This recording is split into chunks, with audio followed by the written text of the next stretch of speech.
Hello and Assalamu alaikum. On behalf of Telenor Velocity, Computer World Pakistan Demo, and Google, we'd like to welcome you to this panel discussion. Let me just give you an overview of what we're trying to do here. Basically, Google has partnered with Telenor Velocity to produce a Digital Hackfair, the second edition. They held this earlier as well. And what they are doing this time differently is that they're focusing on women empowerment, and the hackathon will span across 2 weeks, where all teams and all participants will be thoroughly guided, mentored, and coached on how to use Google technologies in different verticals. So the verticals are very interesting because it's actually something that's very needed in Pakistan, and we've also seen a lot of global development in each of these areas. And similarly, what we're doing here is that we have tried to bring in one person from each of these diverse verticals that we're talking about, which includes fintech, it includes health tech, it includes agri-tech, and it includes health tech and cyber security. So each of these verticals will be covered, and we'll sort of take a deep dive into how products, local solutions are developed on local challenges. And each one of the people on our panel today will be talking about the problems that they faced in building these solutions, and we will take you on a ride on their journey. Um, with that, I'd quickly like to introduce each one of my panelists here. Let me quickly add them on. So we have Halima Iqbal from Iran. She's representing the fintech industry. We have Dr. Sara Said Khurram. She is representing the health tech industry from Sehat Kahani. We have Khala Kareem, who runs SheSec, which is a community of cybersecurity professionals. We have Mr. Mansoor, who represents Telenor Agri-tech. And we have Anam Sadiq, the founder and CEO of EdCasa. So each one of these verticals, that we talked about, will be sort of explored upon. And what we're going to discuss today is the different challenges that even when we receive entries from each of these participants, a lot of the challenges that they faced or have identified is that how to get or like how to focus on a particular problem. Back when we were in college, we were always told to focus on your research. Make that research case for yourself, make that hypothesis, and then develop your research case on it. And that's something that's very valid in today's world when we're talking about digital technologies as well.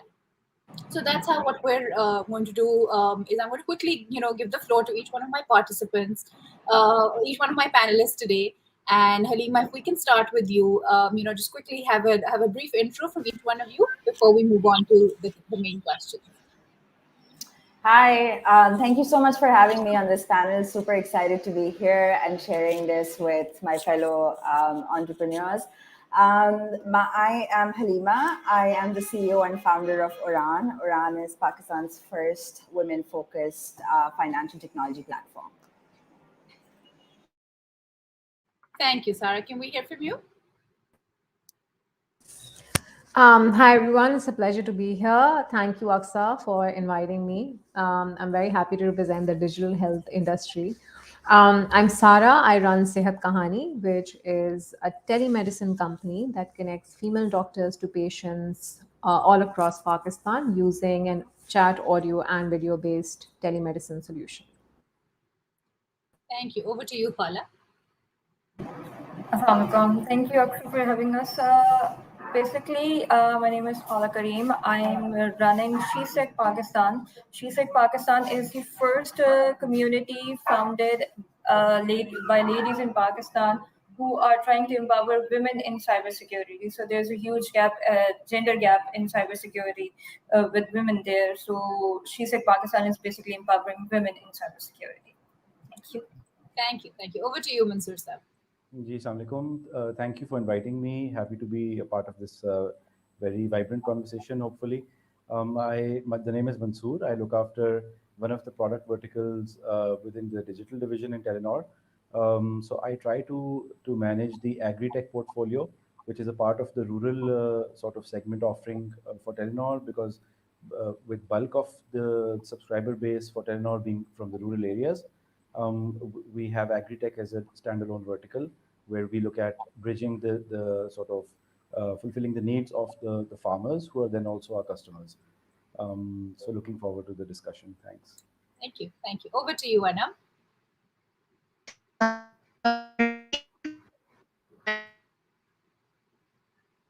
Mm, Anam, I can't hear you.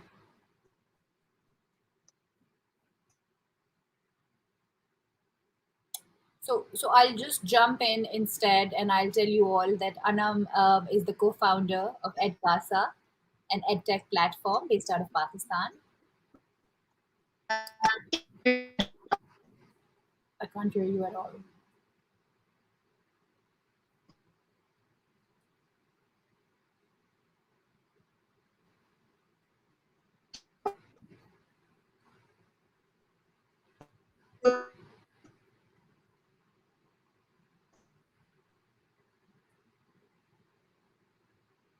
Yeah, Anam, if you don't mind trying without your video, that might work better. But in the interest of time, what we'll do is we will start off, and then whenever Anam rejoins, we will continue and take it from there. I'd like one of you to start with sharing your own initial thought process. As an entrepreneur, I know that the idea might have come to you for each one of your verticals. The idea might have come to you maybe as a passion project, maybe as a gap that you had identified in the work that you've been doing. But I'd really like to hear about, how far you've come in your journey. Something when we start, we have our own sort of mindset and what we're looking to do or looking to achieve, or looking to empower. How has that developed or changed over the years that you've actually, and a lot of times it happens, कि हम जब actually field में काम करते हैं, it's completely different. There are 10 other challenges that actually pop up. So if any of you would like to sort of volunteer to start this. Sorry, Aksa, I just want to check if my mic is working now. I can take it. Yeah. So Anam, do you want to introduce yourself quickly and I can jump in then? Yeah. Sounds good. Thanks, Alima.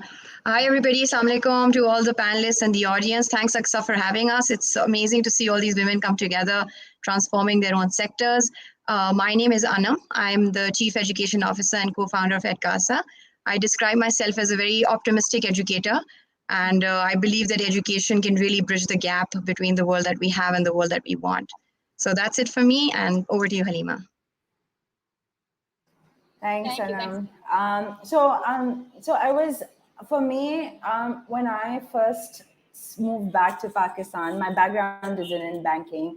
And I moved back, I didn't come back with any kind of agenda, but I started facing problems myself as a woman trying to access financial services in this market.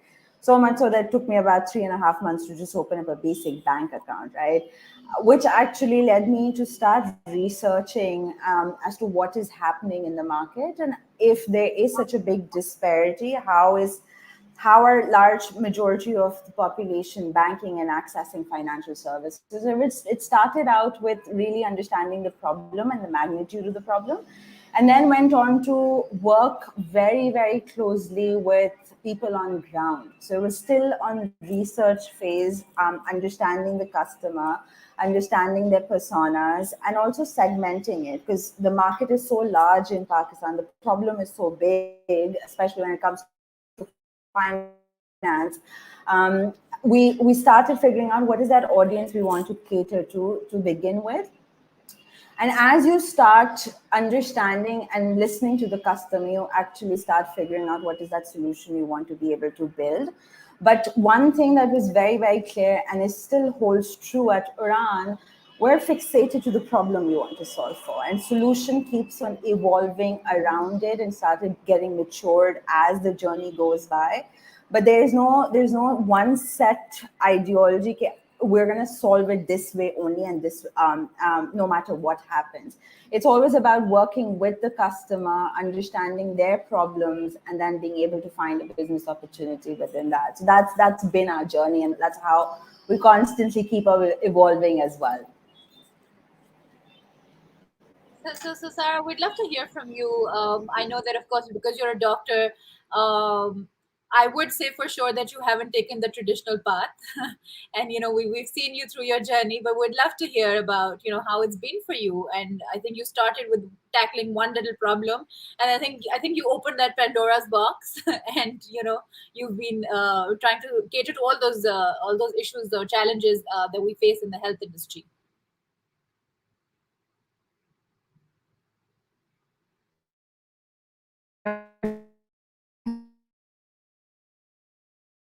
To my house. So it's nice to see you again. Um, just from I think when I started, the initial concept that we started with was that a lot of female doctors don't work after marriage or responsibility in Pakistan, and there is a way to connect them to a population which is underserved for healthcare and never sees a doctor in their lifetime. And the simplest solution is to connect them through the power of technology, which we call telemedicine, in which a patient sitting anywhere in the world can access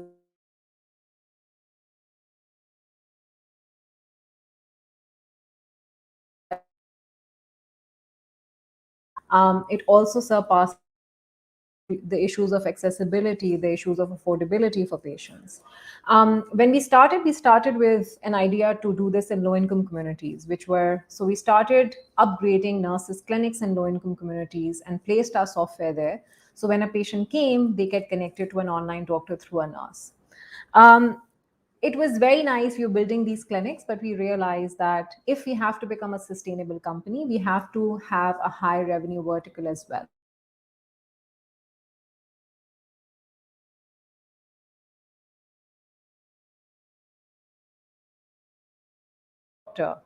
What we need to do is replicate the same for a mass user who has access to smartphone, just eliminating the nurse out of the picture. So we started working on a mobile app that allows patients to connect to a doctor using a smartphone app as well. And though the idea worked in my mind, when I explained this to a lot of other people that we were working at that time, everyone thought that clinics were okay because it's a nice social mission. We're female founders. It's something that, it suits our cadre, but working on a commercial technology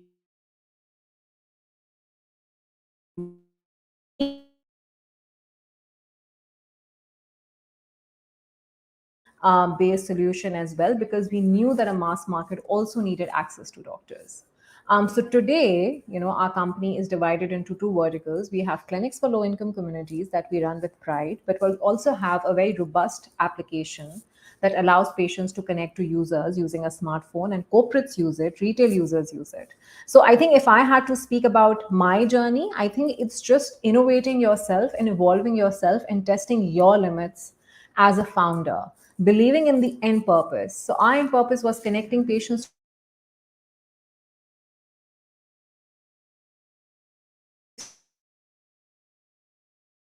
making sense together, if you have the right purpose on top.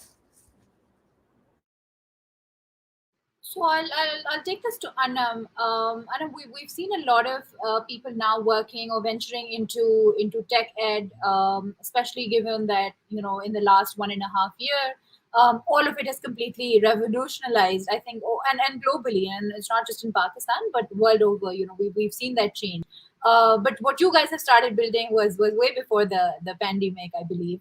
Tell us about it. How, of course, you guys have also had to evolve especially in the last 1.5 year.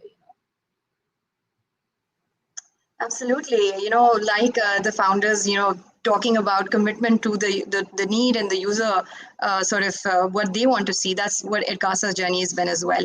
We started it with the fact, like this is one fact that still like completely jars me, is that a lot of students who are going to school right now are having very low learning outcomes. About 40% of them are unable to graduate from their matriculation and intermediate exams.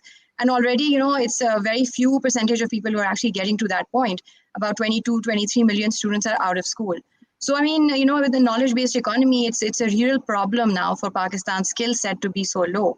So that's what was the trigger point for us. We started at CASA in 2017 with a human-centered research design in mind, that what is happening? Why are these students scoring so poorly? And the answer was pretty simple. It was because they didn't have access to quality teachers, and it was not affordable for a lot of students to get this kind of access. So based on these two, sort of quality and affordability, That's how CASA started. And the journey's been really interesting, like as you mentioned, that we were one of the early ones in the market. And at that point, learning online was a fairly new concept. People used to say, hey, bache to, in any case, they don't even study. They need the stick and the carrot to keep them engaged. So how are they going to be watching video content and actually learning, like so self-guided and so on? So we put up material, on YouTube. We wanted to see if there's actually traction for it and need for it. And what we found was that actually students were very interested in, they were looking for such a solution. Very instantly, our YouTube channel grew. We created about 1,000 videos and uploaded them, and the traction was great. Then we pivoted to live online classes, again, very low cost, because we knew that's the need of the user at that point. We started Facebook Live sessions. We did that for about a year. And obviously, being educators, these platforms aren't designed for a learning journey where you can test students and have your teachers, being in their element and so on. So then we gravitated towards the app. We raised our first round, and then we built the app. And the traction's been really great since then. And the pandemic has definitely, changed user behavior with regards to, school closures. The need for such a solution has become ever more. But sorry. So are you saying something, or is there maybe some disruption at my end? I don't know, my internet's being a little problematic. But what I'm saying is that while COVID did change user behavior, I feel that the requirement of having accessible and affordable solution is still there. And that's where CASA comes in a big way. It's a huge need of the hour right now. So that's been our journey so far. Thank you so much, Anam. Paula, we'll circle back to you. You talked about building a community, and that's something that's also been identified as one of the biggest challenges, because traditionally, and I think all the different verticals that are sitting here, generally, I think that acceptance that women can actually build products, cater to products, and develop solutions or to the problems that exist in each one of these verticals. I think that in itself has been such a challenge. But we're slowly coming to accept it. So I'd love to hear from you on, building that community of cybersecurity professionals, because there aren't very many, I think, professionals that we see at the forefront, at least. So basically, when I started off with my career in cybersecurity, there weren't any female colleagues that I could find around myself. So I had that in my mind that there is a gap of gender gap in cybersecurity.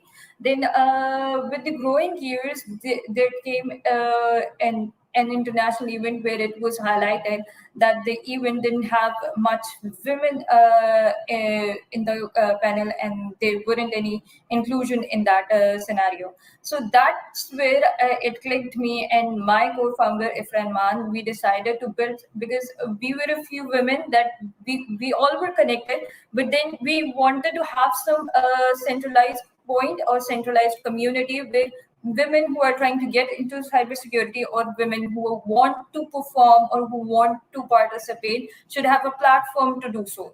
So that's where it clicked, and from there we took the initiative of SheSec Pakistan, which is the only Pakistan-based community in cybersecurity for women. With the SheSec Pakistan, we are trying to give a few technical trainings. We are trying to give career counseling for the women who are trying to get into the field of cybersecurity, and we are actually trying to portray that in the field of cybersecurity, we are getting women recruited. We are having a platform for them.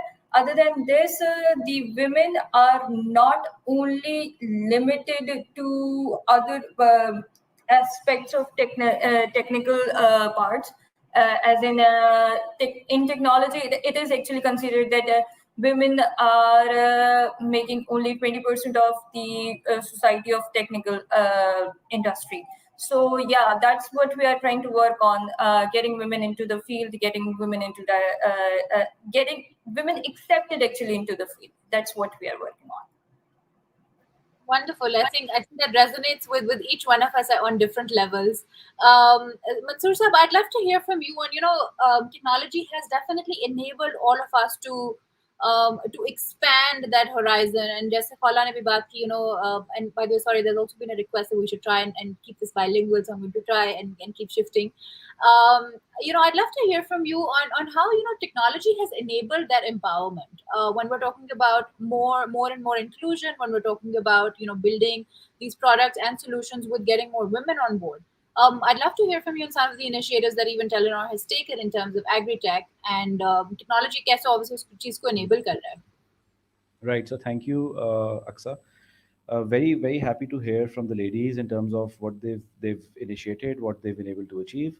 Also, want to touch upon something that I think Dr. Sara said, pertaining to the problems that as they go deeper into their journeys, the problems that they see, the customer problems they see in terms of replicating, in terms of use cases increasing, that's actually a very good thing for Pakistan's startup ecosystem, because that is what actually creates opportunities and sort of multiply that to the kind of population we have, and it's very hard to fail. If you have the right solution for the right problem, then I think that anybody who's an entrepreneur today has a very exciting journey ahead of them. So I see that as a good problem to have in terms of the number of use cases increasing, right? Also, I think, like you said, like you mentioned, Aksa, technology is an opportunity equalizer. And being on the telco side of things where we meet so many people, many of them are not based in Pakistan. They're tech entrepreneurs working to solve problems here. Um, so if I just look at the geographical aspects of it, other problems, I think somebody else also mentioned in terms of opening bank accounts and ease of doing business and so on and so forth. I think as a whole, technology, as we evolve, as we grow, as sort of fintech penetration increases and so on and so forth, you'll see that this equalization of opportunity will manifest itself in more than one ways, right? And if I talk specifically about the kind of portfolio we have at Telenor, we're addressing a number of use cases, be it health on the rural side, using IVR as a call-based platform where there is not so much digital penetration as we speak, or it be giving access to sort of legal advice, or it be specialized sort of advice on crop health. I think that we only touched the tip of the iceberg. There are so many things that remain to be solved. In terms of the value chain itself, if I only look at agri-tech, there are three aspects to it. There's the input side, then there's the production, and there's access to market. One of our services is Khoshal Angan, which is purely a women-centric service. And what we do is that we try to address all the problems or all the kinds of content that we feel women in the rural areas, the kind of access to content that they need, we're trying to bridge that gap. For instance, we're addressing health issues. We're partnering with content providers who can help, address based on research the kind of issues ladies face on the rural side. Then, more importantly, I think in terms of the evolution itself, the evolution on the rural side is slow, but it's also happening. So, for instance, livestock, as we look at agri-tech research, we understand that livestock in most cases is managed by the women folk, and then they have no visibility in terms of the health of the animals, in terms of how to improve yield, and then once the animals are ready, how to sort of sell them to market. So they're dependent in most cases on their male counterparts and men of the family to sort of do that for them. um, and while we work on use cases such as marketplace and trying to get them access to rates and all, I think in 5 years or so, I think the women on the rural side particularly will be much more empowered in terms of managing some part of the value chain on their own, from production to selling. And I think that's, if you look at the kind of ratio they contribute, they're 50% or more. And then on the rural side, most of our economy is rural and agrarian. So you can imagine the quantum. So those are just some of the things that I wanted to speak about. And maybe we can touch on some other topics Yeah, as yeah. well. Thank you, thank you. That really details out, a lot of the initiatives and how you rightly said that इनका role वैसे भी बहुत central रहा है in developing or actually putting in the work. It's just that now I think more and more acceptance in terms of women coming to the forefront and leading each one of these verticals that we're talking about today. I'd really like to hear from each one of you on, some of the challenges that participants from this hackathon and otherwise a lot of young developers or people who want to really work on solutions in Pakistan. How do you, in your opinion or in your career journey, how have you been able to, of course, identify that problem, but also build solutions from a very local perspective? A lot of the global cases that we look at are obviously not relevant here, right? Halima, like you mentioned, कि you came here, आपने फिर देखा कि यहाँ access to financial services is a big challenge. So I know that a lot of it sometimes stems from a personal challenge, and then we look around and there are hundreds of other people facing a similar or even worse situation sometimes. And then of course we add on that stack or build onto that. Um, so, in order to help even these participants who are trying to build those solutions, how would you tell them to sort of identify and then focus on that one little problem? Because I know that it happens that sometimes when we're trying to change the world, there's so much that we want to do, but of course bringing that focus into one particular thing or area, how do we make that possible? I think I can go first. So I think it comes back to understanding the problem itself, right? The depth of the problem, and to be able to understand कि आपको बनाना किसके लिए है. And when you understand the audience, you also then start figuring out कि उनकी digital literacy क्या है, उनकी literacy levels क्या किस किस्म के. हमारे case में it's like, what is their financial literacy looking like? How do you build that experience in terms of what language does she understand? What time is she available to be able to access financial services? So going into the depth of understanding the personas and understanding the customer only helps you build a better solution. And one thing I think which is very true, at least in our case, that technology is just an enabler, right? It's not the only solution. So building technology is expensive and it takes time to get it right, but start from paper and pencil and try to figure out कि market में क्या हो रहा है, problem क्या है, how does a customer also want to be approached and interacted with, which a lot of times we forget when we're building. So keeping the customer at the center of your everything that you want to be able to solve for and everything you want to be able to build is very, very important. And I think in our case, it's extremely important, especially when for the first time the woman is coming online faster and getting access to capital faster as well, right? So how do you build, how do you design, how do you simplify concepts for her that she might not necessarily understand, and how do you build that trust?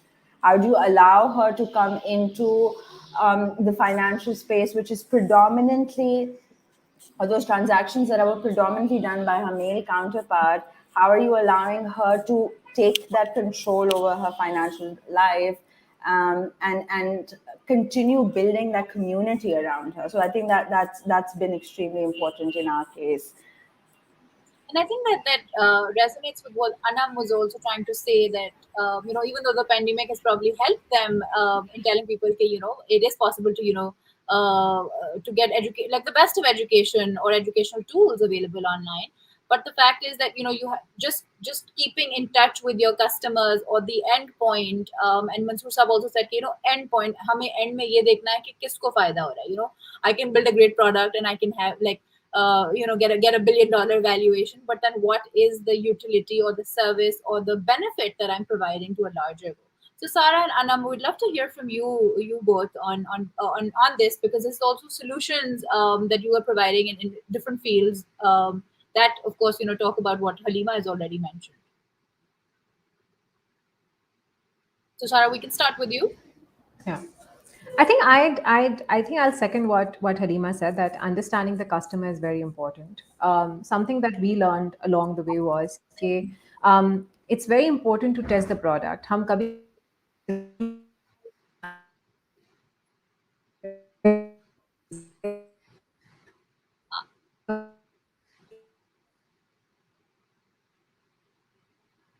Okay, it is Sarah's internet, it's not mine.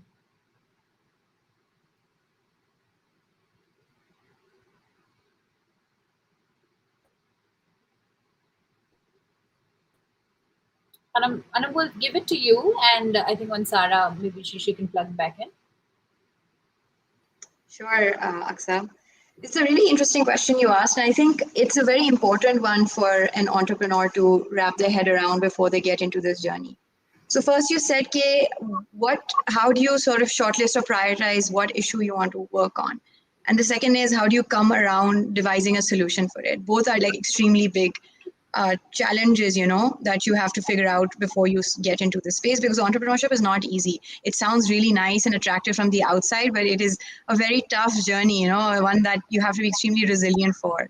So in terms of understanding what challenge you want to work on, I have like this the sleepless night challenge is what I call it. There are many issues in a society, and what is it one thing that takes away your sleep at night? What is that one thing that you keep thinking about again and again, trying to crack, and you feel that is closest to your heart and frustrates the hell out of you? So you shortlist that and you say, okay, now the next question to ask is, am I good at this? Am I good at do anything related to that? Like for me, I was really, really worried about the prospects of our youth. Like what happens to a child who's not graduated from ninth grade? What is that person going to do? And so such a large population of young under 30 kids in Pakistan, what jobs are they going to do if they're not graduated from metric? So that was a problem that would keep picking my mind. And having worked with the government and the largest school education system in Pakistan, private school and all that, I felt like the speed of execution was very slow. So I was like, okay, let's do something about it. Like it's frustrating me, it's making me pessimistic, it's making me feel bad. Like I want to do something about it. The second question, am I good at it? Yes, I worked in education for 10 years. I've got a degree in it. I don't know how good at it, but at least I have a skill set. Like I do believe that, it's something that I can make a dent in. And the third thing I think is very important to consider is, can you earn a livelihood from it? Because sustainability is really important. You have to not ignore the fact that you have your own requirements and your own needs, your families to sustain, yourself to sustain. You have your own personal goals. So that's how I think, it's actually a Japanese concept as well. It's a very popular book right now. It's called Ikigai. This is how the Japanese define that concept, with the intersection of what you're good at, what the world needs, and what you can earn a livelihood from. That's your Ikigai. That's your purpose. Find that. The sooner you find it, the better it is for you. Now the solution side, right? Now you're an entrepreneur, you spend all these nights figuring out ये बहुत बड़ा मसला है, इसको कैसे solve करें, इसको ऐसे solve करें, ऐसे solve करें. You spend so much effort and your heart's gone into it. It's like your baby, and you say, ये बस ठीक है, I'm going to make YouTube videos and that's going to solve the problem. But guess what? You don't know if that's going to solve the problem. You go to the market, you realize, hey, the student really doesn't want it like this. They want like this and that and that. So a lot of times what happens is you work so hard, you're married to the solution you got. But you have to realize that it's not about you and what you have brainstormed. So it actually, you have to have a lot of resilience, and you have to give yourself that space. You have to distance yourself from an idea you love so dearly. And I think that's something that entrepreneurs ignore. They feel कि हमने इतना इसमें effort किया तो यही ठीक होगा. But at that point, you distance yourself, you test it out, you listen. Actually, if the consumer is telling you, मैं इसके लिए 200 रुपए दूंगा, 220 रुपए नहीं दूंगा, तो वो नहीं देगा. Like do that. Like keep testing different things out and believe your customer when they say something. So I think that's how you get closer and closer and closer to the solution. You have to keep iterating. Times are changing so fast. No solution is here, for a long term. You say, बस अब ये हो गया, and that's how it is. That's something that COVID has really taught all of us, that nothing is going to be the way it is. I think in the next 2 weeks, we don't know, when the world shuts down and what happens next. So I think that one point that you made about that constant evolution. You have to keep talking to your customer, and Halima also said that you have to keep in touch with them to understand that how to simplify. At the end of the day, we need to see कि हम उनकी जिंदगी उस एक problem के लिए, अगर आपने आइडेंटिफाई कर लिया कि फाइनेंशियल चैलेंज है, आपने आइडेंटिफाई कर लिया कि एजुकेशन या कम्युनिटी चैलेंज है, या एक हेल्थ का चैलेंज है, and each one of these fields are it caters to everyone at large. Like if we're talking about agriculture, if we're talking about finance, if we're talking about technology, all of these fields are those that at different levels impact every human being who is living today.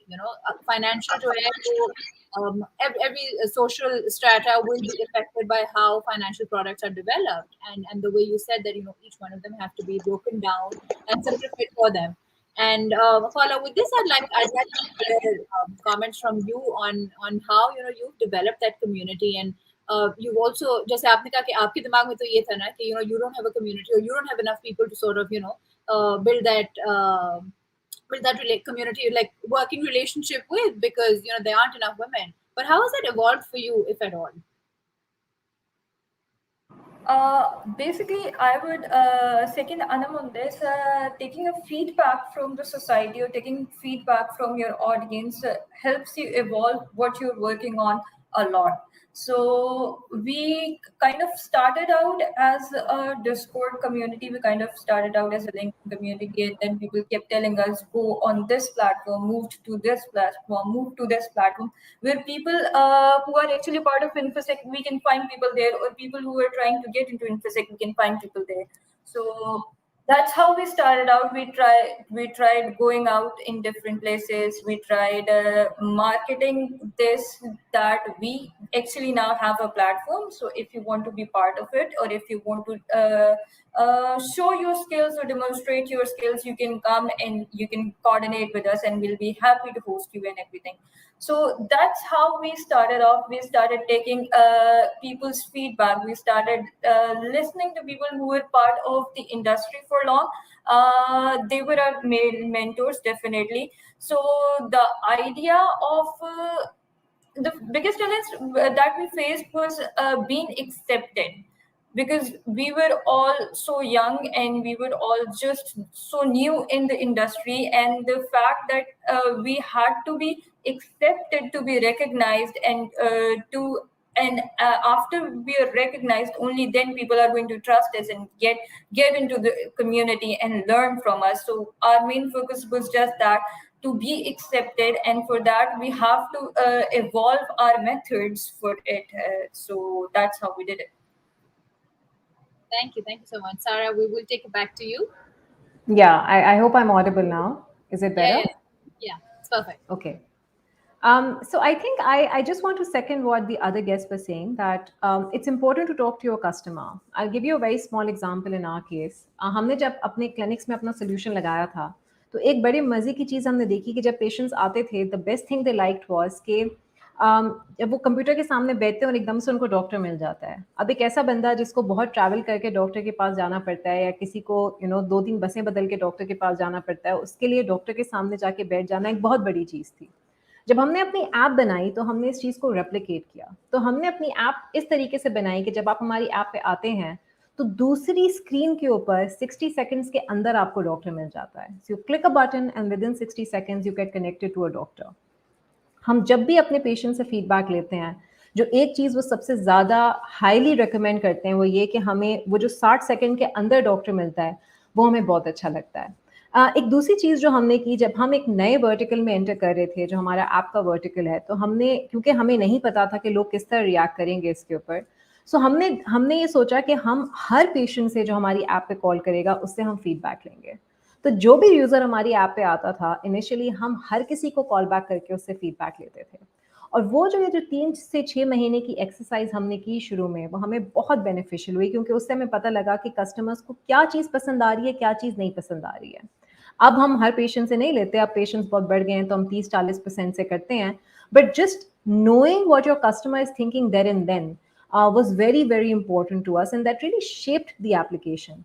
एक दूसरी चीज़ जो founders करते हैं कि वो अपने solution में अटक जाते हैं, यानी कि वो इटरेट नहीं करते. अगर उन्होंने एक मेथड, एक पेमेंट स्ट्रक्चर, एक तरीका ढूंढा है कि हमें इसी तरह मार्केट को रीच आउट करना है, तो वो कोई नई चीज़ नहीं ट्राई करेंगे. मेरा बिजनेस मॉडल जब से कंपनी शुरू हुई है कोई 20 से 25 बार चेंज हो चुका है, और अभी भी चेंज हो रहा है और चेंज होता रहेगा. वो इसलिए कि जैसे जैसे आप ग्रो करते हैं आप नई नई चीज़ें सीखते हैं, आप लोगों को देखते हैं वो क्या कर रहे हैं, आप दूसरी इंडस्ट्रीज की प्रैक्टिसेस देखते हैं. So don't hold yourself into one shell. Keep creating new shells that you can break, so that you can keep innovating within your product and your solution also. ताकि आप जिस तरह country evolve हो रही है या industry evolve हो रही है, आप उसके साथ साथ इवॉल्व कर सकें. Absolutely, I think that's a very valid point. And now I'd like Mansoor Saab to talk a little bit about how how does agri-tech, have that potential to facilitate? Of course, you talk about women empowerment, you were talking about economic empowerment, of course. But with the right kind of policies and programs in place, all of these ladies who are working in these different fields, they talked about catering to a particular challenge. But agri-tech, maybe, there's such itni diversity here, but there's also utni, I think, room for opportunity lies in there. So yeah, my question to you would just be, how is that facilitating women economic empowerment, and how do you see these young students or hackers or developers really sort of focusing on a problem? Because सारा ने एक बात की कि हमने technology develop तो कर ली, but then you have to keep talking to them and make them see or understand कि is it easy for them to use, is it easy for them to understand. So being on the ground is very different from us, sitting at the back of our computers and sort of coding and developing all of that. Absolutely. So that's a very loaded question, Aksam. I'll try to start with one of the aspects. There's a lot of pressure when there's only one gentleman on the panel. No, absolutely a pleasure. So basically, देखिए जो one point I want to make before I move to the rest of the comments is that with the kind of framework we have with telcos, right? So telcos have the scale. So we have access to 48 million customers, which means we have access to that many wallets.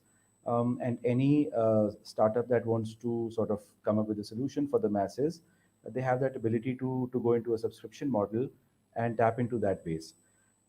Interestingly, agri-tech की अगर मैं बात करूँ तो with despite the opportunities, we see so many small startups struggling, and we see that some of them have done well in terms of cracking the basic business model or raising initial investment. I still feel that many of them, even people within the agri-tech space, don't know about.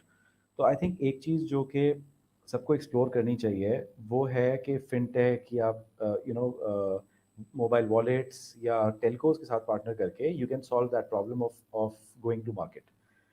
The other aspect that this kind of a technology framework enables our partners with is कि हमारे पास जो analytics है वो बहुत ज़्यादा होती है. So we have a lot of data. We have ability to survey customers, and I think as part of the जो velocity का program है, there are so many startups that have benefited and continue to benefit from it. So I'll give you an example. One of the startups we had in velocity was Zari Directory के नाम से एक product थी. And Aisha is a lady who heads that enterprise. I think it's called Park Agrimart, and she did a good job with the product, and we were able to sort of extend that offering for the entire value chain. Now that doesn't happen with all the startups that Velocity works with, but if the use case is scalable, we're always looking for scalable use cases. So एक aspect तो ये है. And other one I have recently sort of been contemplating a lot on is that with the problems that you have in Pakistan, be it logistics, so logistics digitization is again a big opportunity. Across the globe ही है, but Pakistan में तो बिल्कुल unautomated industry untapped है. Same is the case with agri-tech, like you said. So the piece is so big in terms of the size of the pie, because you're like a few hundred billion की economy, 20% is agri, अगर 20% भी हम ले लें, so that's a big number. And then in terms of the scale, so 50-60% का livelihood उससे linked है. तो any one problem भी अगर हम end to end देखें, तो it can't be solved by one enterprise. So I think in these bigger problem के जो landscapes हैं, इसके अंदर it calls for a lot of partnerships between startups. And what we have done in the recent past is that we have some partners on board who are good with their call center abilities. We have now other partners who are good with IoT. So I'm trying to make them join hands so that they can then come up with an end-to-end solution. So I would really encourage everybody who's listening and watching to explore partnerships in order to scale. And some of the answers lie with partnering with telcos and mobile wallets and fintechs and so on, and others lie with partnering with people in the ecosystem.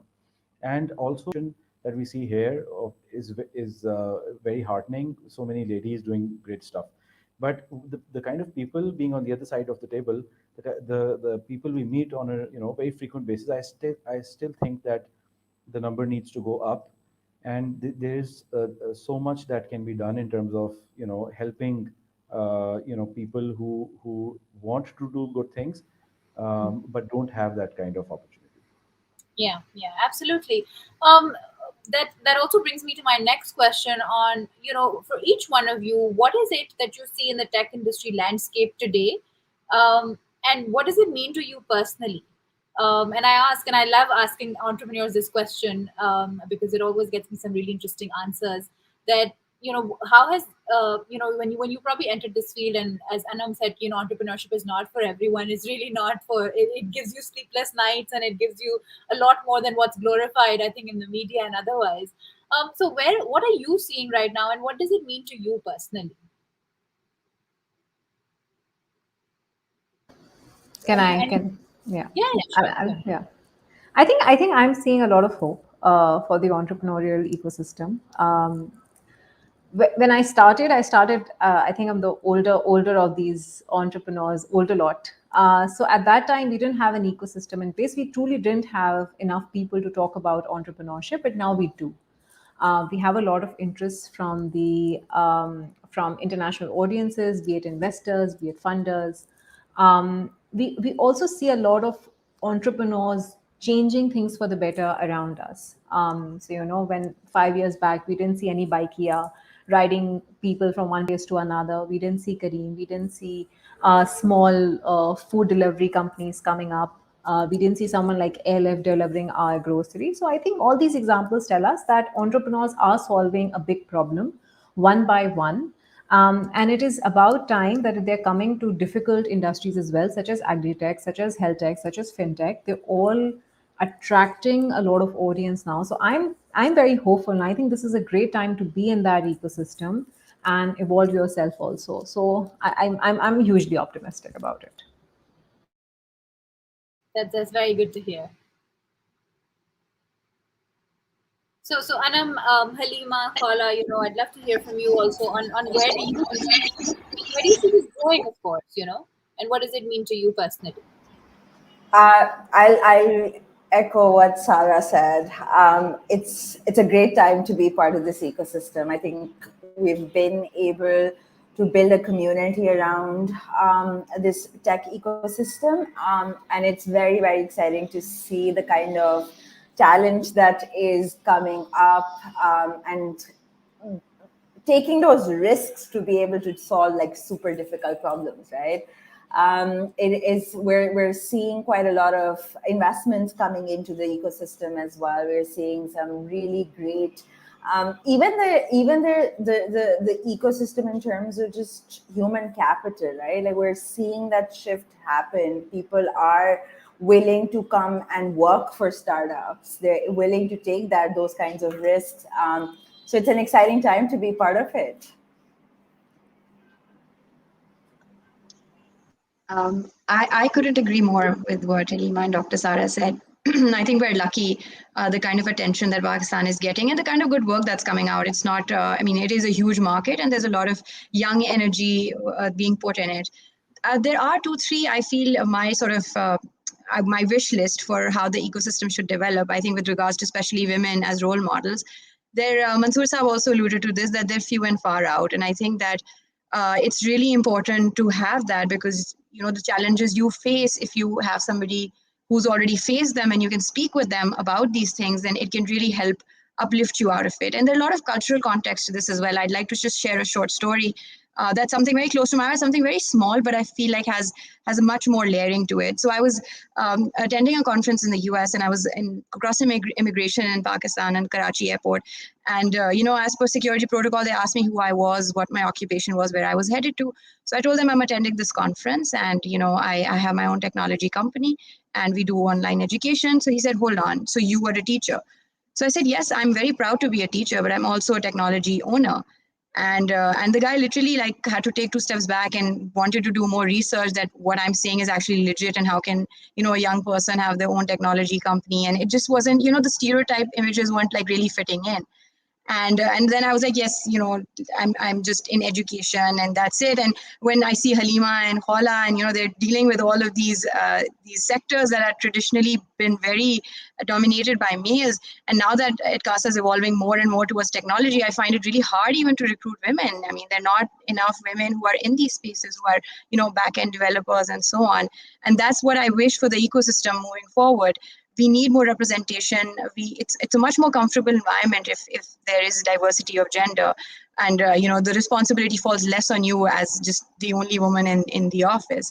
So that's one thing I would really like to see the ecosystem evolve towards, and I'm pretty sure it will, because there are people who are sitting now and talking and role modeling and bearing the torch. I think that conversation has sort of changed, but it's only changed to a certain degree, and I think there's a lot more room to evolve over there, because बहुत दफा ये ऐसा होगा. I'm sure that Sara जो मर्जी कर ले, she'll always be the doctor first, and the health tech entrepreneur, or the change maker later, and Halima also, if she has experience in banking, or she has experience in the financial industry, so that those traditional roles have sort of, obviously, as you said, and breaking away from it. It takes a long time sometimes, but I think it's good that we have an ecosystem that recognizes it, and there are enough people to get together and at least have that conversation, and share that load, that okay, you're in it too, so it makes it a bit better. So over to you, Kala. Well, I like to break that into two parts. The first part, where we are all seeing in the post-COVID era, the world is digitizing very rapidly. So with digitization, remotely working is an option now. So women who were first restricted to their homes, or people women with responsibilities, who were actually reluctant to go out of the home because of the responsibilities, or they were thinking they cannot give enough time to their family or their kids because of their job, can now work remotely because of the digitized world. So that's something which is going to help us in the future evolve more. And being in a Pakistan society, there's a huge difference in number of women we have in our country. So the female population is larger than the male population, as we all know. So in this scenario, with the digitized world, when the women will start to work, and they have already started to work, I guess we'll have a better economical society with that. We'll be economically more stable then. Sorry, I was on mute. I think that goes really well with what even Mansoor Saab was saying. At the end of the day, you have to see, and just apnika, plug in those right pieces. It's not going to be like a short journey. And even for now, the fact that all that there are different entrepreneurs working in each one of these fields, or that we have multiple people working on different solutions when it comes to challenges in each one of these industry verticals. I think that goes to show that we've come a long way, but I think there's a lot more that each one of us also has to do in our own capacity. So Mansoor Sahab, I'd really like to now, of course, take the put this on your shoulders to answer on how you've seen this evolve, and that participation of women that you earlier spoke about. If you could just detail out on how that's changed in the last few years, and yeah, where do you see it going with regards to technology? Yeah, sure. So I think one thing that can be expected with as things evolve and as more women come forward is that you'll see things changing automatically, because the only way to break stereotypes uh, is for a certain number is for a critical mass to break them and come forward as success stories. I think what needs to be done, one of the things that needs to be done is to highlight these success stories. I think Khala also just mentioned that if you look at how easy it is now for ladies to do anything they like, and to balance the different roles, and even for men and people who are geographically constrained. So I feel that the success stories need to come out. They need to be amplified, and so that other people who are on the verge or on the tipping point where they want to make those decisions, want to make those bold decisions, and take those risks, they feel encouraged. And I think it's the same with the Gen Z, that you have so many of these bright young people who often surprise you. Who you often, when you interview somebody who has about 2 years of experience, and you're expecting that they'll be coming forward with certain kinds of responses in terms of their experiences. Experiences now are sort of, as things have evolved, the kind of exposure people now have. Uh, I think that a lot of things now need to be the way you look at certain stereotypes, or the way we have certain perceptions about women or these younger people. I think that a lot of them need to be changed. So like I said earlier, I think amplifying success is a major factor. And as time goes on, you'll find that people will find it normal. For what was once considered as something really out of the blue, out of the ordinary, Yeah. you'll feel that people will find it. It'll be the opposite eventually. Somebody who isn't making the best use of their abilities will be looked at as someone who needs to, perhaps explore more when it comes to self-awareness and so on. So that's just some input. So I think that sounds very, very hopeful, and I think we're on that path already.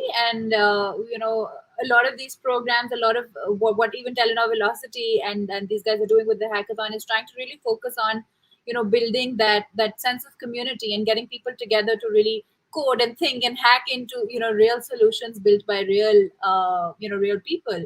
I'd just like to get some quick closing comments from each one of you. What would be your advice to young girls and boys who are trying to develop these solutions? We see a lot of that passion, especially in their early, I think 20s and 30s. I think a lot of people are really, trying to change the world and trying to change everything or fix everything. But what's that one thing that that's really helped you in your entrepreneurship or your own journeys that you'd like to give back?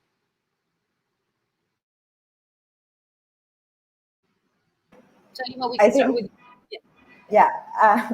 I think one thing that I would say to young entrepreneurs would be take your time to understand the problem that you want to solve for. And like Anam said, go through that exercise of figuring out what keeps you awake, what is that problem you want to solve for. So unless you're not fixated with the problem, you will not be able to figure out what solution or evolve with the market and evolve with the customer. So understand that problem and take time to understand it. I think my advice would be that it's a very cliche sentence, but Rome wasn't built in a day. हर चीज को करने में it takes a lot of time, it takes a lot of effort. There's a lot of failure. There's failure every day. As Halima said, and as Anam also said, you have to love something so much कि बार बार fail होने के बाद भी आपका दिल चाहे कि बार बार किसी नए तरीके से उसको अप्रोच करें. जब तक आपका ये दिल नहीं चाह रहा, जब तक आपकी ये resilience नहीं है, it's very difficult to get into the long game because it doesn't happen in a day. It takes time. It takes effort. It takes a lot of sleepless nights. It takes nights where you will sleep a little more also out of depression. Just putting another spin to it. But लेकिन at the end of it, if it is connected to your purpose, the thing that you started with, then it's all worth it. But don't do it as something that you want to do it in the 20s because it is cool. Because you don't want to get into a corporate for the first 3 years after you've come out of university, which is something that I see a lot often now. Do it because you feel strongly about it, because you can give your 10-15 years to it, because you're honest with it, and because you really think that you can make a difference if you build the solution. And only you can answer this. If you look at yourself in the mirror at night and say कि यार मैं वाकई मेरे होने से फर्क पड़ रहा है, मैं नहीं होती तो ये ऐसे ही चल रहा होता है जैसे चल रहा है. If the answer is yes, then you shouldn't be doing it. If the answer is no, I've made a difference, then you will keep doing it every day, and in the end you will see that it actually starts making a difference. Thank you so much for that, Sarah. So Anam and Khala, will hear from you first. Doctor सारा और हलीमा ने जो बात की उसके बाद तो mic drop होना चाहिए ना. I mean, I feel motivated now. I'm full like charged up. Let's do this. But I think it's very important to be optimistic. Failures honge. Keep believing in yourself. Keep believing in your journey, and to have a lot of self-awareness. And no, not just plan for the short term, but keep a medium-term, long-term plan in mind while you do this. That's all. Thank you. Thank you so much. Well, yeah, I want to add to that. There are two things. Just know what industry you're working in and how is it moving. And the other part is do not lose your focus in the everyday task. Keep your focus there, and you'll eventually be there, and you'll eventually achieve what you're focusing at. Just that. Thank you. Thank you so much. All right. Lastly, from you, Mansoor Saab. Ji so I think a lot of good things have already been said थोड़ा सा एक चीज़ जो मुझे लगता है startups को edge होता है that's the agility they have right so Yeah. They're lean they're hungry they're you know so energy levels high होते हैं I think one thing that should be focused on is to fail fast, like we now very frequently hear in the corporate world as well. So if you're able to do those, make those wrong decisions and try those things out, I think it's a balancing act between doing your research, like somebody said, but then you can't get obsessed with being perfect. So if you balance between the two, fail fast, learn quickly, move forward, I think you should be able to do well. So yeah.